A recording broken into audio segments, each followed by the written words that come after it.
మీరందరూ నాతో పాదయాత్రలు నడిచినవారు. ఆనాడు నేను పదే పదే చెప్పేవాడిని, రాయలసీమకి క్యాన్సర్ గడ్డ అన్న వ్యక్తి జగన్మోహన్ రెడ్డి. ఆయన ఎప్పుడు ఆలోచన రాయలసీమ ముందలకెళ్ళకూడదు, రాయలసీమ ఏదో వాళ్ళ ఆస్తిలాగా భావించే వ్యక్తి. ప్రజలకి మేలు చేయాలి, పెట్టుబడులు తీసుకురావాలి, పరిశ్రమలు తీసుకురావాలని ఏనాడు వాళ్ళకి ఆలోచన లేదు. దానికి ఒక అద్భుతమైన ఉదాహరణ భారతీ స్టీల్. ఆనాడు మీరు చూస్తే సుమారుగా 11,000 ఎకరాలు, ఒక్కొక్క ఎకరం 18,000 రూపాయలు, ఇంకొక 3,000 ఎకరాలు, ఒక్కొక్క ఎకరం 25,000 రూపాయలు ఒక్క వ్యక్తికి ఇచ్చారు. ఆనాడు వాళ్ళు ఏం చెప్పారు? 10,000 ఉద్యోగాలు వస్తాయి, డైరెక్ట్ గా ఇండైరెక్ట్ గా 1,00,000 మందికి ఉద్యోగాలు వస్తాయి. ఒక్క ఉద్యోగం రాలేదు. అది పెట్టుకుని ఏకంగా మైనింగ్ లైసెన్స్ తీసుకున్నారు. ఆ మైనింగ్ లైసెన్స్ తీసుకుని సుమారుగా 320 ఎకరాల్లో ఆ రోజు మైనింగ్ చేసి ఏకంగా ఐరన్ ఓర్ సంస్థ పేరు కూడా రెడ్ గోల్డ్, సంస్థ పేరు కూడా మ్యాచ్ చేసి రెడ్ గోల్డ్ అనే సంస్థ పేరుతో ఐరన్ ఓర్ ఇక్కడ నుంచి తీసుకెళ్లి అమ్మేశారు. దాంతో విపరీతంగా ఆనాడు ఇది మీరు ఇటు పక్కన గాలి జనార్దన్ రెడ్డి గారు, ఇంకో పక్కన జగన్మోహన్ రెడ్డి గారు, వీళ్ళిద్దరికి ఆదాయం వచ్చింది తప్ప కడప జిల్లాకి చెందిన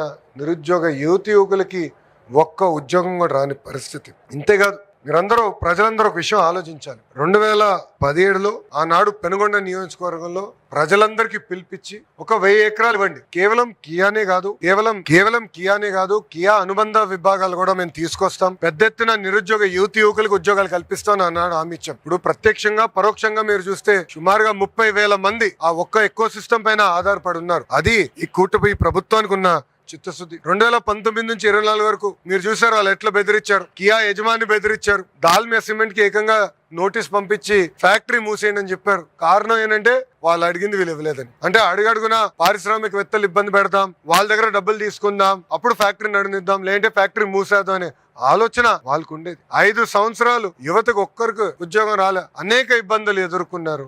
అందుకే మీరు చూస్తే ఎప్పుడు లేని విధంగా 175 స్థానాల్లో 164 స్థానాలకి ప్రజలు ఎన్డీఏని గెలిపించారు. అంటే మా పైన ఎంత ఆశలతో గెలిపించారు అనేది ఇది ఒక ఉదాహరణ. అందుకే మీరు చూస్తే ఒక పక్కన గౌరవ ముఖ్యమంత్రి గారు, ఇంకో పక్కన మా ఇండస్ట్రీస్ మార్చులు టీజీ భరత్ గారు, ఐటీ మంత్రిగా నేను, ముగ్గురం కలిసికట్టుగా పనిచేసి ఎప్పుడు లేని విధంగా ఆంధ్ర రాష్ట్రానికి పెద్ద ఎత్తున పెట్టుబడులు తీసుకొస్తున్నాం. మా నినాదం ఒకటే, ఒకే రాష్ట్రం ఒకే రాజధాని, కానీ అభివృద్ధి వికేంద్రీకరణ.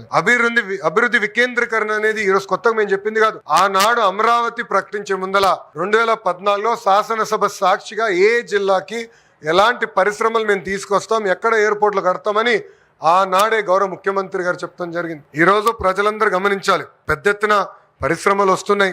గూగుల్ కానివ్వండి, ఆసిలం మిత్తల్ కానివ్వండి, ఆమ్కా ఫైటర్ జెట్ కానివ్వండి, రాయల్ ఎన్ఫీల్డ్ కానివ్వండి, దాల్మియా సిమెంట్స్ కానివ్వండి, ఇంకొక 5 సిమెంట్ ఫ్యాక్టరీలు త్వరలో రాబోతున్నాయి.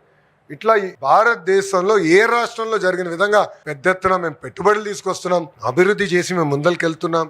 మీ అందరు చూసారు, మన ఎస్ఏఎల్ సంస్థ కూడా మేలో వాళ్ళు ఓపెన్ చేశారు. కరెక్ట్ గా నెల తర్వాత గౌరవ ముఖ్యమంత్రి గారికి ఇక్కడ వచ్చి జేఎస్డబ్ల్యూ పనులు ప్రారంభించారు. నెల మారే లోపలనే మళ్ళీ దాల్మియా సిమెంట్స్ కి శంకుస్థాపన చేశాం. అంటే 3 నెలల్లో 3 సార్లు కడపకు వచ్చాం. ఇంకో పక్కన మనం పుట్టపర్తికి వెళ్ళాం, ఆమ్కాకి శంకుస్థాపన చేశాం. కర్నూలులో పెద్ద ఎత్తున పనులు జరుగుతున్నాయి. త్వరలో హైకోర్టు బెంచ్ కూడా కర్నూలుకి రాకపోతుంది. ఇలా రాయలసీమలో ఉన్న అన్ని జిల్లాలను కూడా అభివృద్ధి చేయాలి లక్ష్యంతో ప్రజా ప్రభుత్వం, ఈ కూటమి ప్రభుత్వం కట్టుబడి ఉంది. కానీ ఇక్కడ బాధాకరమైన విషయం ఏంటంటే ప్రతిపక్ష పార్టీ వాళ్ళు చేతగాని వాళ్ళు ఒక్క పరిశ్రమ తీసుకురాలేరు. కానీ బాధ ఎక్కడ వేస్తుందంటే మేము తీసుకొచ్చిన పరిశ్రమల పైన కేసులు వేస్తున్నారు. వాళ్ళ పార్టీకి చెందిన ఒక ఎంపీ ఏకంగా ఒక పెళ్ళేసి గూగుల్ కి, టీసీఎస్ కి, కాగ్నిసెంట్ కి ల్యాండ్ ఎలా ఇస్తారని ప్రశ్నిస్తారు. అంటే ఎంత అన్యాయం ఒక్కసారి ఆలోచించండి. వాళ్ళ పార్టీకి చెందిన ఎంపీ నిన్నగాక మొన్న ఒక జంపింగ్ జపాంగ్ ఉన్నాడు. ఈ పార్టీ నుంచి ఆ పార్టీ నుంచి ఈ పార్టీకి జంపింగ్ చేసేవాడు ఇక్కడ ఉన్నాడు ఒక వ్యక్తి. ఆయన పెద్ద పెద్ద మాటలు మాట్లాడుతున్నాడు. అరే 5 సంవత్సరాల మళ్ళీ మీరు చేసింది ఏంటయ్యా?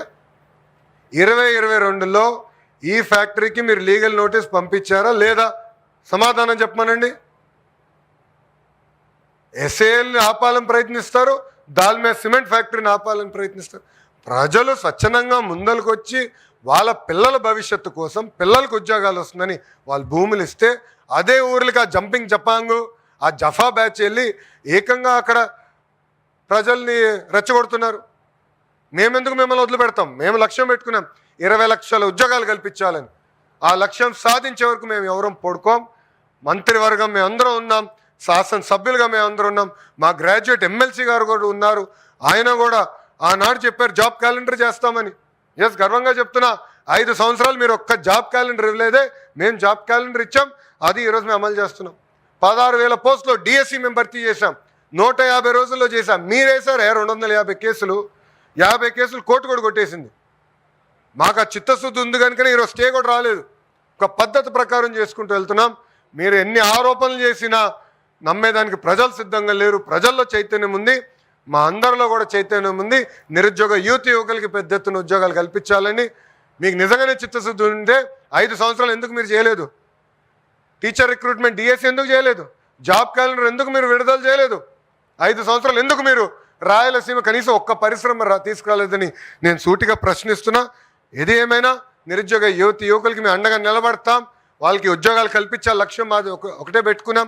అటు ప్రభుత్వం కానీ ఇటు ప్రైవేట్ రంగంలో కానీ పెద్ద ఎత్తున ఈరోజు ఉద్యోగాలు కల్పిస్తున్నాం.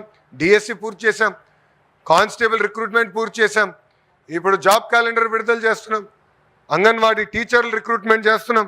ఇట్లా ఒక పద్ధతి ప్రకారం చేసుకుంటూ వెళ్తున్నాం. ఈరోజు మేము బోల్డ్గా డెసిషన్స్ తీసుకున్నాం కనుకనే మన రిపోర్ట్ కూడా చూసాం, ఎకనామిక్ రిపోర్ట్. మొదటిసారి ఆంధ్ర రాష్ట్రంలో ఐటీ ఎక్స్పోర్ట్స్ 32% పెరిగింది, 32%. ఎక్కడ లేని ఆంధ్ర రాష్ట్రం ఇప్పుడు సుమారుగా ఈ సంవత్సరం ఆఖరికల్లా 8,000 కోట్లు ఐటీ ఎక్స్పోర్ట్స్కి వస్తాం. ఇంకా చాలా పెరగాలి, ఎందుకంటే ఒక కర్ణాటక 4 లక్షల కోట్ల ఐటీ ఎక్స్పోర్ట్స్ చేస్తుంది, 4 lakh crores. మనం 8,000 కోట్లలో ఉన్నాం.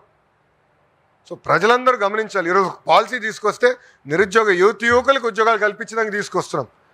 మేమేం భారతీయ సిమెంట్స్కి ఇవ్వట్లా, లేదంటే బ్రహ్మణి స్టీల్ లాంటి సంస్థలకు ఇవ్వట్లా. ఒక చిత్తశుద్ధి ఉన్న కంపెనీ, ఒక ట్రాక్ రికార్డ్ ఉన్న కంపెనీ, ఒక కమిట్మెంట్ ఉన్న కంపెనీకి ఈరోజు మేము భూములు ఇచ్చి ముందలు తీసుకెళ్తున్నాం. యువకులకి ఉద్యోగాలు కల్పించే లక్ష్యంతో మేము పనిచేస్తున్నాం. నేను అనేక మారు చెప్పాను,